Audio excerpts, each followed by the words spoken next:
dah bagi sedikit pencerahan pada kita. Seterusnya saya ingin buka slot pada slot testimoni kita. Jika ada sesiapa ingin bagi testimoni, dipersilakan selama 5 minit ya.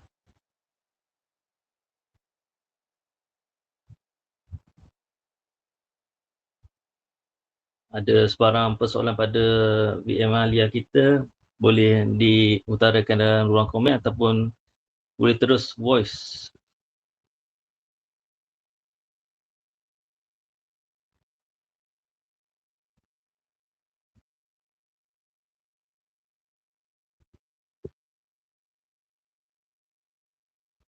Kita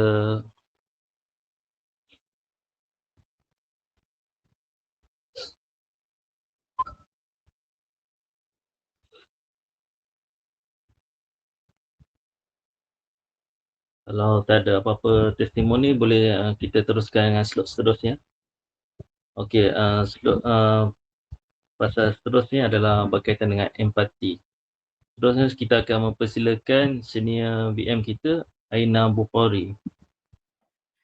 Silakan. Terima kasih MC. Assalamualaikum dan salam sejahtera. Nama saya Syakira Aina binti Wan Bukhari.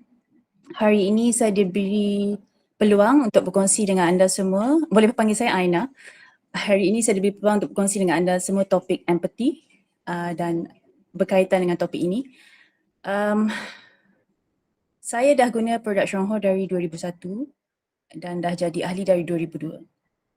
And saya daripada kecil alhamdulillah dah dididik oleh mak ayah, tok dan juga adik saya, arwah adik saya untuk develop kemahiran empathy ni. Empathy ni adalah, kalau tengok dictionary tu, meaning of empathy, kita boleh rasa, kita boleh faham apa yang orang kita, the person that we're talking to. That is empathy. So today saya nak share dengan anda semua pasal topik ni sebab it's a topik yang ramai orang kata empathy ni macam mana How do you develop, macam mana kita nak latih diri kita supaya kita boleh ada kemahiran empathy ni? Apa yang kita perlu ada? Syarat-syarat dia macam mana? Dan ada tak cara yang kita boleh belajar dengan cara yang lebih bijak? Bijak in the sense that if there is a shortcut way supaya kita boleh develop, latih diri dalam masa yang singkat, nak tahu tak? Sebab saya belajar empathy ni daripada kecil. So it's a lifelong learning process, lama, sangat-sangat lama. Sorry, nak kena makan tablet. Bismillah. So,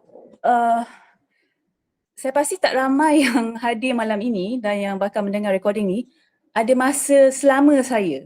Saya dah 44 tahun hidup. So daripada kecil memang dah pelan-pelan mak latih, ayah latih, tok latih and hidup dengan arwah adik yang OKU. Saya belajar sikit-sikit mengasah kemahiran empathy. Macam mana kita nak faham keadaan seseorang, orang yang kita bercakap tu ataupun orang yang kita berinteraksi tu, kita faham sampai ke tahap kita tahu exactly apa dia rasa. Sebab kalau kita tak boleh nak faham, kita tak boleh nak empathize dengan seseorang, orang yang kita bercakap tu, macam mana kita nak bantu dia? Macam mana kita nak bagikan dia penyelesaian? So, I'm gonna skip slide. Inam, pergi kat slide pasal Dr. Psychology Counselling. That is slide nombor berapa ya? Number 8, I think. Okay, I'm gonna skip. Okay. Thank you Ina, tolong share screen. Okay. Tahun lepas, mungkin yang ada malam ni tahu saya dari November 2022 sehingga Ogos 2023, saya melalui proses yang kesihatan psikologi terganggu sampai ke tahap saya perlukan professional medical help. So, short story, bila saya mula explore cari macam mana nak pergi hospital ke, nak cari siapa yang boleh bantu saya ni. So antara insan-insan yang came forward to help dan saya minta tolong sebab saya tahu saya perlu dibantu, ialah seorang doktor psychology counselling. Dan dia dah berkhidmat lebih 22 tahun. Dah bersara pun. And for someone yang ada pengalaman, dia bekas lecturer counselling UUM. Okay, dah 22 tahun berkhidmat. Untuk doktor ni bagi tahu kepada saya yang, Aina, akak minta I'm sorry, saya tak boleh bantu awak, Aina. Saya tak boleh jadi your personal counsellor. Sebab saya tak boleh I cannot empathize with you. See the word empathy? Kau nak fikir orang ni berpengalaman. Doktor psikologi counselling. Tapi dia sendiri guna perkataan empathy tu sebab dia kata, saya tak tahu macam mana rasa sakit yang awak lalui bertahun-tahun chronic pain. And dia daripada awal kata, okay, I cannot help you. I can only be your friend. So bila saya dengar tu, lah, seriously? Okay. So empathy is very, very important.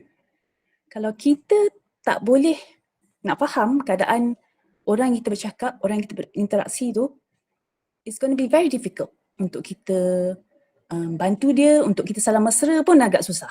Alright? So, okay Irna, we can go back to the first slide again. Sorry. Okay. So basically objektif saya pada malam ini ialah nak berkongsi dengan anda sedikit melalui pengalaman saya, melalui ilmu yang saya kumpul daripada kecil sampai besar, and then masuk universiti kehidupan, masuk universiti, kemudian lepas grad daripada universiti masuklah Universiti Chuanghor, and universiti yang paling recent, yang paling terkini adalah Universiti Summit NLP Chuanghor. Itu lagi satu universiti yang wow, buka mata, buka minda, buka hati dan buka jiwa saya. And saya nak berkongsi tentang perkara asas yang kita perlu ada. Okay, sebab malam ni saya nak share untuk supaya anda boleh belajar teknik-teknik dia mengikut ilmu dan pengalaman yang saya ada. Macam mana nak, okay, you dah ada ilmu ni, boleh buat terus. Tak payah nak tunggu-tunggu, tak payah nak tunggu mahir. You can apply aplikasi dan duplikasi serentak. Sebab kita dalam Chuanghor apa-apa duplikasi kan. So now, whatever ilmu yang you dapat malam ni, you rasa you boleh apply, you boleh buat je terus.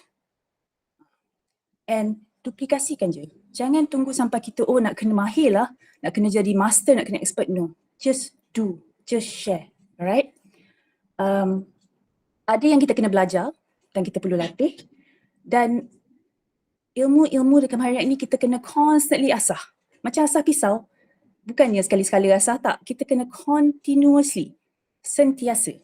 Okay. And empathy is good. Tapi kita juga perlu tahu kat mana nak cari titik seimbang. We cannot be, kita tak boleh empathize too much. We cannot feel too much or care too much towards the people that we interact with.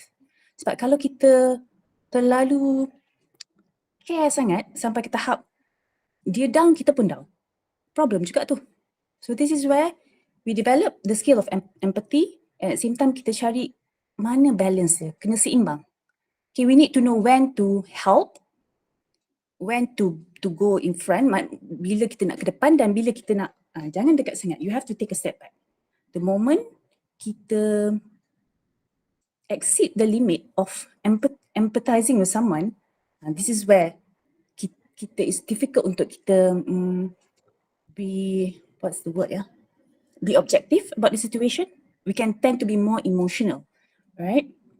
So saya belajar, antara cara-cara saya belajar macam mana nak develop skill empathy ni ialah through immersion technique.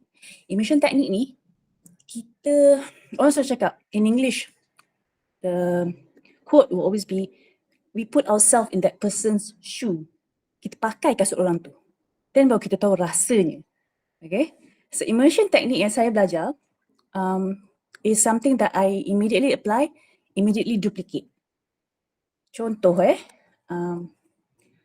okay. Bulan Ramadan, kita umat Islam diwajibkan berpuasa. Kenapa? Antara salah satu itu memang arahan Allah. But at the same time, bila kita puasa, kita boleh tahu macam mana rasanya berlapar. Kan? Kita tahu macam mana rasanya, ya Allah tak ada makanan. So at least bila kita nampak orang yang tak ada makanan tu, we can empathize. Kita dah rasa macam mana keadaannya, tak boleh nak makan, tak boleh nak minum. So that is contoh yang klasik lah. Bila kita dapat lalui pengalaman tu, tahap syukur kita mesti berubah kan?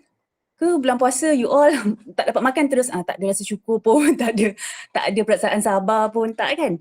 Semua sikit banyak tu kita akan rasa syukur sebab kita, ya Allah, bukan saja makanan ada, berlimpah ruah sampai ke tahap selalunya lah bulan Ramadan sampai ke tahap membazir kan.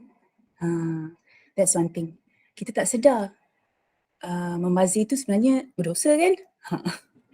Okay, yang kedua, masa bulan Ramadan banyak kita dilatih untuk sabar. Sabar bukan saja menahan makan, kita menahan dari segi setiap tindakan, setiap perkataan yang keluar dari mulut. Kan? So sabar dan syukur. Another example yang saya nak share, Bethany Home ni tahun 2003 adalah sebuah, it's an NGO. If I'm not mistaken, it's a center yang orang-orang OKU yang sangat-sangat physically disabled. Yang tak boleh. Irna, tolong slide immersion technique Irna.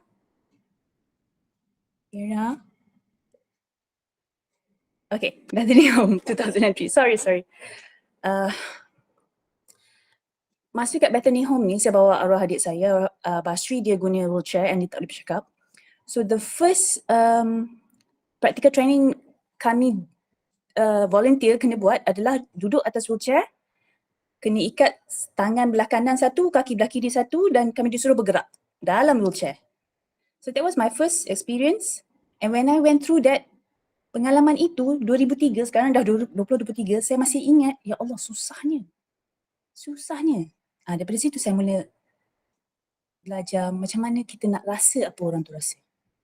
So these two experiences, bulan Ramadan, saya sendiri pengalaman Bethany Home, I know what it feels like to be orang yang duduk dalam wheelchair.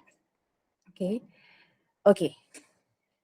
Cara saya develop my empathy adalah through work hard. Next slide, Irna. Okay. There is an English saying that is work hard is a must. Work smart is a given. Siapa pernah dengar ayat ni? Siapa boleh kira faham tak what it means? Work hard is a must. Work smart is a given.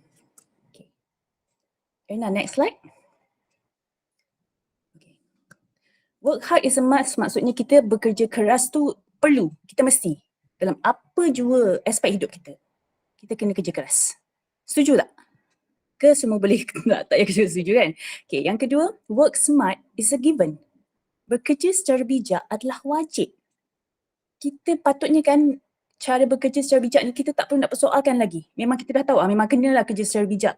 Mana aja orang bekerja secara tidak bijak kan?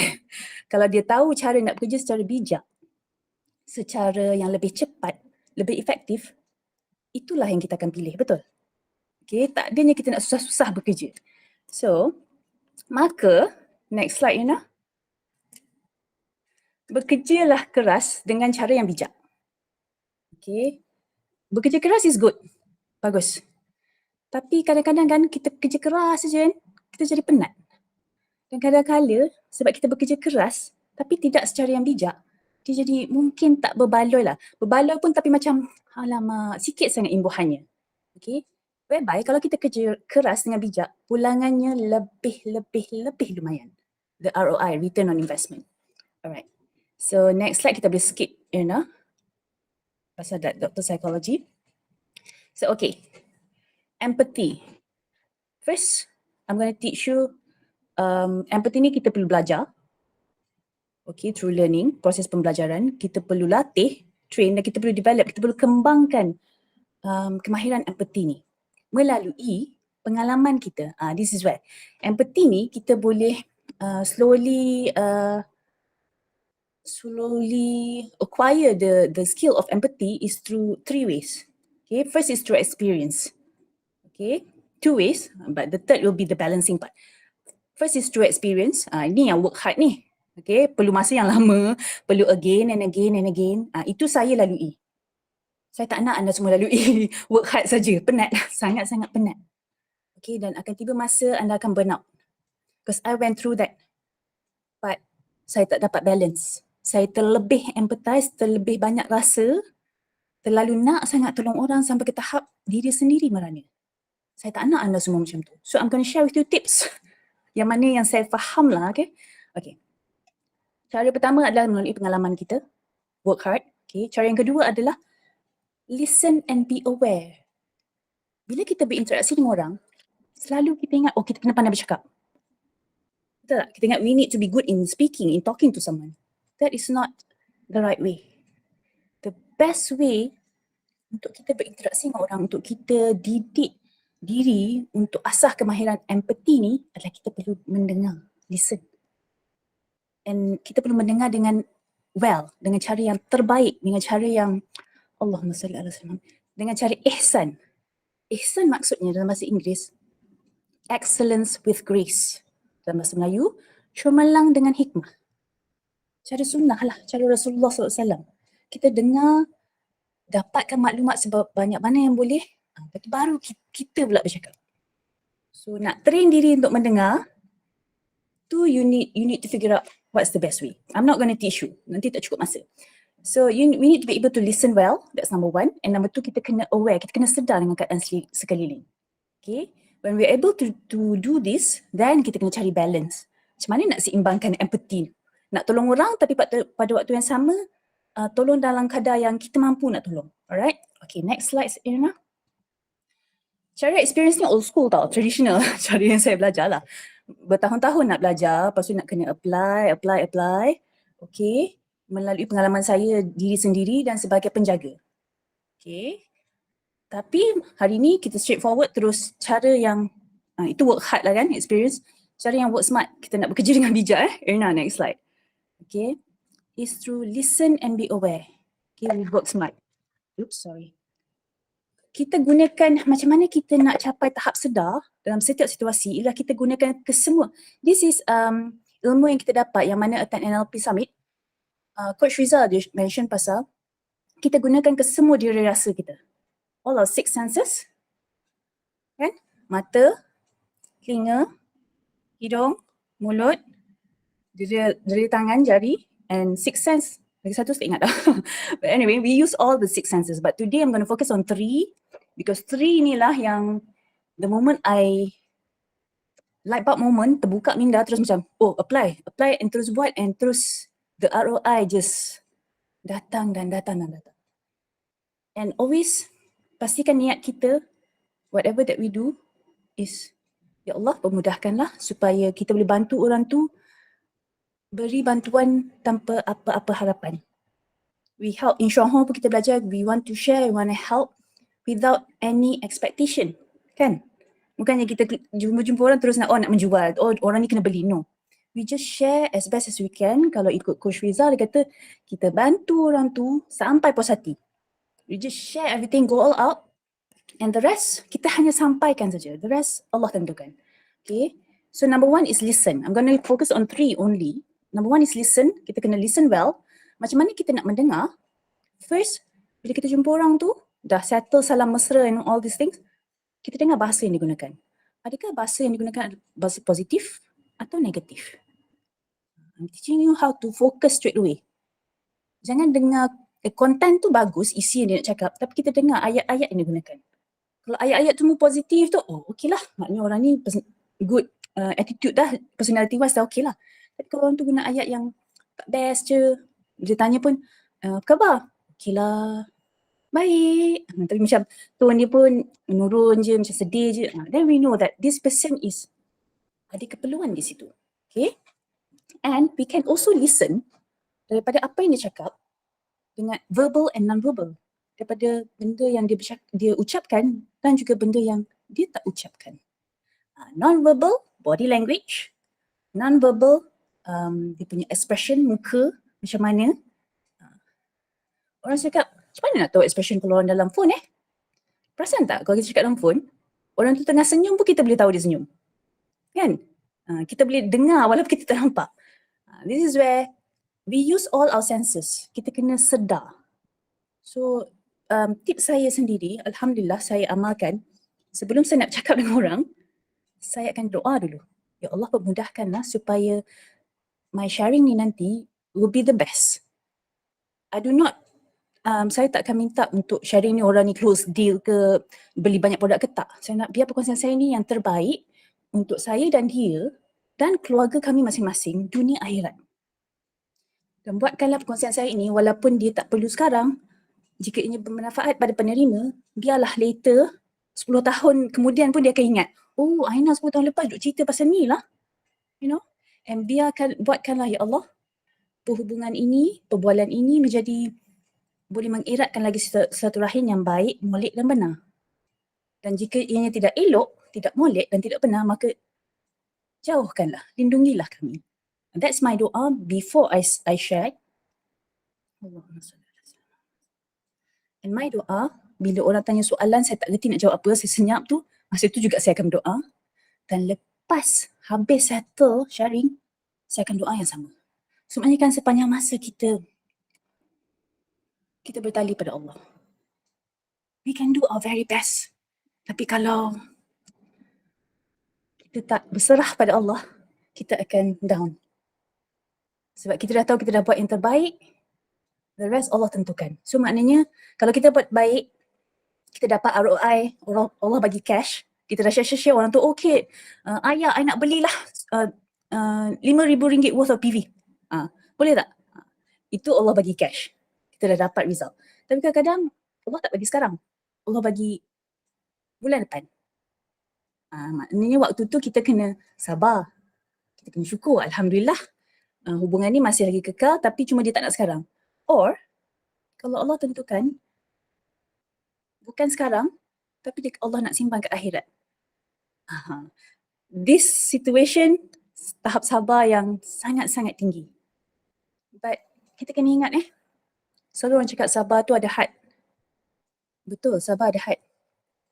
Tapi kalau kita lebihi had sabar, nak tahu apa balasan dia? Neraka lah balasannya. Kalau kita exceed that wall. Dan kalau kita terus sabar, Allah janjikan syurga yang seluas-luasnya kan. Kita terus sabar dengan segala yang Allah bagi, baik buruk, balasannya syurga yang hakiki. So, alright. Second one is touch. Touch, bila kita salam orang tu, jangan salam saja This is something yang a lot of people take for granted. Dia salam je. Dia tak rasa tangan orang tu body temperature macam mana. Sejuk ke, panas ke. Kadang-kadang bila kita salam kan, kita ada peluang untuk rasa pulse dia tau. This is something that I always apply bila saya interaksi dengan masa volunteer work, masa saya jaga adik, masa saya jaga ayah, masa saya dengan nenek. Sebab nak tengok dia punya pulse, good or not good. Why it is very important? Sebab daripada body temperature tu kita tahu orang ni circulation dia bagus ke tak. Okay, kalau tangan sejuk tu kita tahu, oh circulation not good. Kalau tangan panas sangat, dia ni demam ke? This is where by being aware, sedar, gunakan semua diri-diri kita ni, kita boleh dapat banyak maklumat yang boleh membuatkan kita connect dengan orang tu. Okay? Dan bila kita sentuh, rasalah kulit dia macam mana. Kering ke, lembap ke, terlebih peluh. Kan ada setengah orang ada masalah peluh berlebihan kan? We can have all this information dengan hanya dia sentuh. Berapa saat je kita pegang dia, tapi kita dah macam-macam maklumat kan? Sebab saya ada pengalaman orang yang rapat saya kenal, dia nak keluar outstation, sebelum dia keluar dia salam mak dia sakit. Dia dah rasa, oh mak ni macam panas sikit ni. Tapi dia macam, panas sikit je. Dia keluar, tak sampai setengah hari kot, dah dapat mak dah masuk hospital. So this is where kita nak empathy. Ya, kita dalam bisnes Kerjaya Syonghua, kita nak empathize dengan prospek kita, dengan downline kita, betul? Tapi yang paling penting adalah bagaimana tahap empathy kita kepada orang sekeliling kita yang duduk satu rumah dengan kita. Okay, tu yang pada saya, jaga dulu our family first. Apply empathy ni, teknik dan ilmu empathy ni pada orang-orang yang dekat dengan kita dulu, dalam rumah dulu. Okay, then last, smell. Okay, ni smell is something like bila kita masuk rumah orang, satu rumah tu bau Dettol. Dan you know, oh, orang ni pembersih kot. Ataupun orang ni dia ada certain health issues yang membuatkan dia sentiasa kena guna antibakteria punya bahan pencuci kot. Or dia guna aromaterapi. So from there kita tahu, oh dia perlu benda-benda yang ekstra untuk menenangkan diri, untuk buat dia tidur. Sebenarnya dia adalah isu-isu tu. Okay, and then lagi satu dari segi ramai orang saya perasan, sebab saya very sensitive skin and also deria bau, perfume dengan air freshener dia sangat-sangat kuat. Bila saya komen, dia macam, tak adalah kuat sangat. Saya okey lah, mungkin saya kot sensitif sangat. Tapi bila orang lain masuk tu, kuatnya air freshener ni, dia tak bau ke? So from there kita realise, dia tanya-tanya, prop.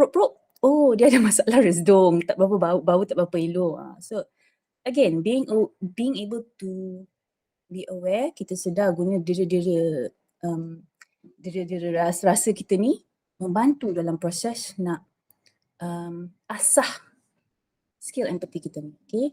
So orang yang ada migraine, orang yang ada, yang saya tahu saya biasa migraine lah Kalau dia bau minyak angin je tu maknanya sama ada dia ada masalah migraine. Itulah perfume saya dulu selama 14 tahun. And then kalau dia ada masalah salu hidung tersumbat semua pun setengah-setengah orang dia guna minyak angin kan. So this is just the 3 senses ni je saya nak share. Macam mana kita nak gunakan diri rasa kita untuk melatih diri supaya sentiasa dalam keadaan sedar. To be aware. Right? Okay, Irna next. Okay. Oh, dah nak masa. Okay. This is the last slide. Okay, I'm gonna share. Kejap ya. Balance. Saya lalui masalah ini di mana saya terlalu, I feel too much and I care too much. Saya nak tolong sangat orang-orang sekeliling sampai ke tahap it affects myself. Dia memberi kesan kepada kesihatan fizikal, emosi, psikologi dan juga kesihatan jiwa saya. Sebab tu sampai saya perlukan counselling and all that lah. So anyway, I want to share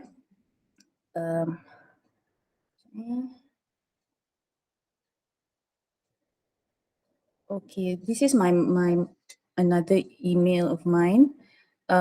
You guys ada nampak kita kan? Ya, betul? Okay, alright. So I want to share balance. This is something yang saya daripada mula register untuk NLP Summit, that was in early September. Saya start explore lah, saya apa Coach Rizal ni? So you all don't share FB, saya tak ada FB, saya hanya ada Instagram. So cari jumpalah Coach Rizal punya IG. So this was one of the first few, ni masa dia post 28 November. So masa tu memang saya tengah down. And sampai ke tahap macam mana? Saya tak nak jumpa orang, saya tak nak apa-apa, semua tak nak. Okay, so saya baca dia punya post ni. It takes a strong mind to feel suffering. It is that same strong mind which makes you resilient. All you need is time, so take all the time in the world. So saya reply, comment dekat dia punya post ni, is this. Feeling too much, caring too much. Boleh nampak ke? Okay. Feeling too much, caring too much. Wouldn't that make a person fragile and weak, easier to be broken beyond repair? Itulah keadaan saya dari November 2022 hingga Ogos 2023 sehingga hari mak saya meninggal. Saya dah broken. Literally. Sampai ke tahap I need professional medical help lah. Dari segi psikologi. So, bila apa yang saya tulis ni broken beyond repair, maknanya dah rosak, dah tak boleh baiki dah. When our time is limited and directly affected and impacted by our limitations, yang mana kenal saya tahu saya daripada kecil macam-macam problem and masalah structural, physical dengan tulang belakang lah, chronic pain sepanjang masa. So, you dah lah, cukup lah, dah cukup lah. Tak nak dah. Okay. So, saya fikir itu macam ni sekarang. Nak stop to care and feel. Tak nak rasa dah. Sebab dah broken sangat. So, Coach Rizal, dia punya respond, you have highlighted the right words. Too much. Ingat, manusia yang sempurna adalah manusia yang seimbang. Learn to be balanced. So since then, sikit demi sikit, hari demi hari, Coach Riza ada sebut, do not get out of our comfort zone, but we expand it. Kan? So that's what I've been doing. In regards to empathy, langsung tak rasa tak boleh. Memang tak boleh. So macam mana nak cari balance tu? So I start to explore what are the things yang boleh buatkan saya supaya, what is the sign bila saya nak bantu orang, okay ni dah terlebih dah ni. Sebab untuk diri saya tahu apa yang trigger. Saya tahu macam kita belajar kesihatan, kita dah tahu simptom-simptom dia. Kan? Badan acidic, simptom dia macam mana ulcer lah, selalu mengantuk lah. So sama juga dengan in regards to empathy, in regards to mental health.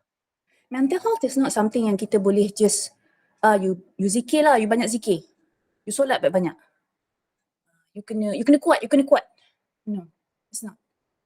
It doesn't take a few months apa. It takes a long time. So for me, how I managed to find the balance is, apa yang buat saya happy? Apa benda yang boleh buat saya happy?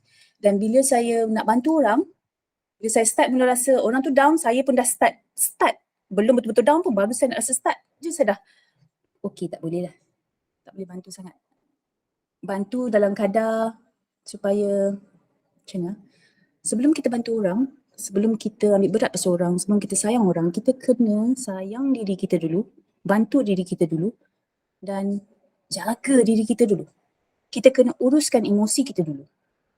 In order for us to be able to empathize with others, we need to empathize with ourselves first. Kita dah boleh uruskan emosi kita, maka kita boleh uruskan minda kita. Kita boleh uruskan kepala kita. Okay? So bila kita boleh jaga diri kita boleh tolong dan sayang diri kita dulu, barulah kita tolong dan bantu orang lain. Sebab kalau diri sendiri cacar marba, diri sendiri tunggang terbalik, how are we going to help others without causing harm to ourselves? So, nak bantu orang, yes. Tapi kita perlu tahu di mana limit kita. Kita perlu tahu takat mana kita boleh bantu. Okay. Dan sebab kita kena fikir, kita jaga diri kita ni bukan untuk diri kita saja. Kita jaga diri kita supaya kita boleh terus-menerus jalankan yang wajib. What is wajib? We owe it to ourselves to take good care of ourselves. Wajib kita jaga kesihatan kita, betul? Dan kesihatan bukan saja fizikal. Emosi, psikologi, spiritual. Wajib untuk kita jaga keluarga kita. So kalau diri sendiri, keluarga tak terjaga, macam mana kita bantu orang? Pada waktu yang sama, kita perlu bantu sebab inilah kerjaya kita, inilah pilihan kita. So we need to make sure that help, yes. Bantu penuhi keperluan orang lain bila keperluan diri kita semua dah terjamin, stabil. Dan bantu penuhi dan ringankan beban orang lain bila kita dah tahap, okay, kita hanya, contoh kita ada duit ekstra RM100. Keperluan hidup semua, okay, settle. RM100 ni kita ingat nak beli makan sedap lah sikit kan. Lepas tu ada kawan datang. Dia dengan family tak ada makanan. So in that situation, yes, we can help kawan kita ni. Sebab keperluan kita dah okay. Kawan kita ni basic needs pun tak ada. But jangan kita bantu orang lain bila keperluan diri kita sendiri terjejas. Okay. Sebab kita perlu dahulukan yang wajib. Ourselves, our family. So I've dah terlebih extra 5 minutes. So basically that's it lah kot nak share. Thank you. Assalamualaikum. Waalaikumsalam warahmatullahi wabarakatuh. Terima kasih pada senior BM Aina kita. Satu perkongsian yang menarik dan sangat mendalam. Kata-kata yang mendalam, kita kena hendaklah letakkan diri kita pada situasi orang tu. Dalam Syahor ni secara macam biasa ada produk dan kesihatan dan juga peluang perniagaan. Jadi slot yang terakhir ni